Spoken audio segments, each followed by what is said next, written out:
morning, everybody. Thanks for joining me. We're going to take a look at our weekend forecast for March 11th, today, Friday, through the 13th, and we're going to obviously focus mostly on the storm that's coming tomorrow, which is looking like it's going to be mostly snow. Although, if you've followed me at all this winter, you know forecasting in southern Vermont this winter has been complicated and has not always worked out the way that we've thought. So, that's where we're coming from. But in terms of what it looks like, what's going on weather-wise, here is our frontal boundary and the beginnings of our storm here across the southeastern part of the United States. And what's happening here is as the storm gets going here across the Gulf states, kind of as this energy catches up from the southwestern part of the U.S., it's going to ride up along this frontal boundary as the frontal boundary pushes east, develop into a coastal storm and head to our east, and the storm's really going to kind of hug the coast. I think it's going to wrap in just enough cold air that although we may start as a few light showers of rain in the morning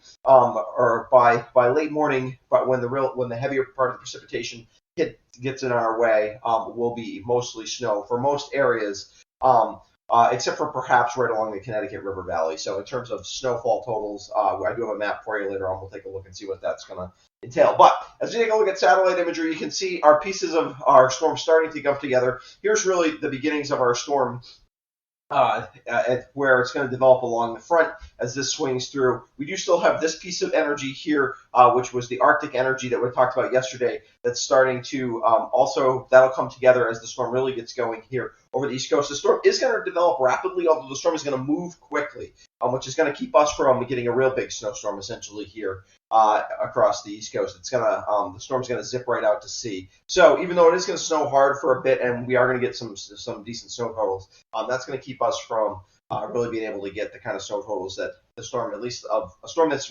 developing as rapidly as this one is, could give us under different circumstances. In terms of the track, we showed you this map yesterday, or a similar version of this map that showed kind of two options on the track. Some of the models wanted to take a slightly more inland track than this. And it seems like between the models and the latest surface observations and upper air observations, this looks like the more likely track now, which is why we will transition quicker to snow than if we had taken the more inland track. The inland track would have basically kept us, most of the bulk of our heavier precipitation would have come as rain. I think that's pretty much ruled out at this point, and we're pretty locked into a track that looks something similar to this. Certainly can move 15, 20 miles either direction, but we're not going to have a track where the storm basically rides up right over the top of us, which would have given us mostly rain out of this storm. So what's going to happen is the storm by this evening is getting going along the Gulf Coast, and then by tomorrow morning, it's already into Virginia, and then it really moves fast. This is where the fast-moving part comes. It's also going to be developing rapidly. So from here, from Virginia, right over essentially the Cape, and which is basically a perfect snow track for us. It's a little quick mover, like I said, and the air mass is a little warmer. But in terms of if you were going to talk about the kind of storm tracks that give us the most snow in southern Vermont, it's this kind of track. But with the fast mover, it's not going to give us huge snow, essentially. But it will give us plenty of snow for this time of year. So in terms of precipitation type, this is about what it looks like. Most of Rutland County basically starts and stays as snow the entire time. Northwestern Windsor County as well. And the snow line will basically, it'll be a little elevation enhanced. So at higher elevations, you'll change over a little earlier than at lower elevations. But essentially, the line's going to move kind of from a northwesterly direction down to the southeast. So at 7 a.m., most of us and the precipitation will be light and showery still at 7 a.m. We don't probably get into the steadier batches of precipitation until more like 9, 10 o'clock in the morning, at which case I got a map that'll show you 10 o'clock, but most of us are snow by 10 o'clock. But this line will move. So anything that falls early will still be showery, and mostly in Bennington, Windham, and Windsor counties. As we head to 10 a.m., you can see that we've basically changed over, except for the lower elevations along the Connecticut River Valley. I would say up to about Springfield, maybe up to Windsor, we stay rain at 10 a.m., although, again, this will be relatively quickly transitioning as well. Some of the areas of snow, though, in the southeastern parts of the state will be knocked down by the fact that some of that steadier, heavier precipitation will fall as rain before you transition. You'll also stay as kind of a sticky snow that takes a little longer to accumulate, longer than some of the areas to the west. We'll get to that, but by 1 p.m., and we're still snowing pretty good at 1 p.m. We probably snow steady to heavy till 2, 3 o'clock in the afternoon. Everybody is snow at 1 p.m., even in the Connecticut River Valley. So we are accumulating some snow by then. In terms of snowfall totals, not a huge storm, but pretty good amount of snow for a lot of us, I think. 3 to 5 inches, kind of from, like I said, same kind of areas where we saw that line before. So I think like Windsor, south to Brattleboro, as you head along the Connecticut River Valley, the Route 5 corridor is probably all, and 91 is 3 to 5 here. If you head further north, you get 4 to 6 inches of snow, and then as you head west, basically as you start to really head up the hills into the Green Mountains, basically 4 to 6 on the east side of the Green Mountains. For most of us in the Greens and to the west of the Greens, 5 to 8 inches, except for the higher elevations, as you can see here, as we head down through, your favorite spots up near Bromley and as you're heading across on Route 11 in Peru.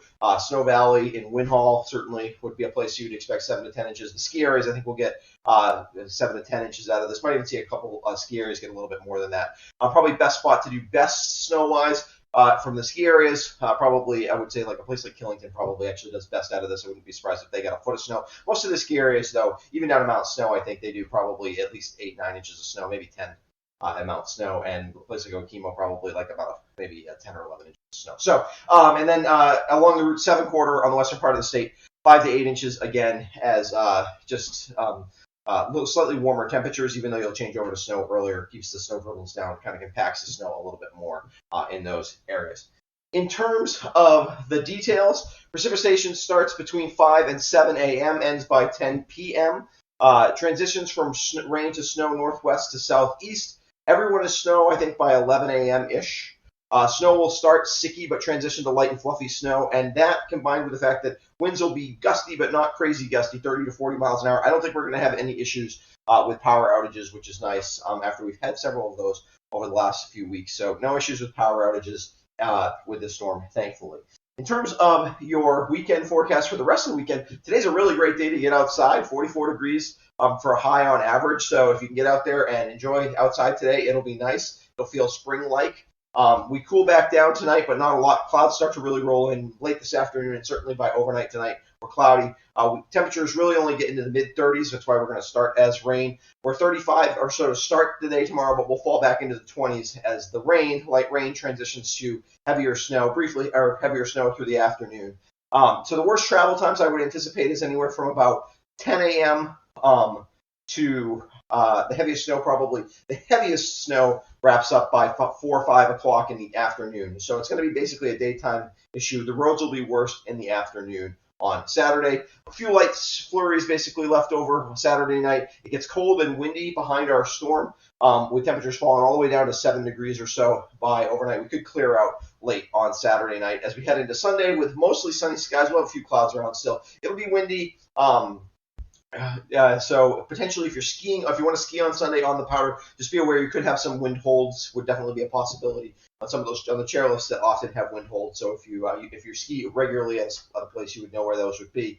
And then we cool off, although then we start to moderate our air mass, and we're back down into the upper teens on Sunday night into Monday.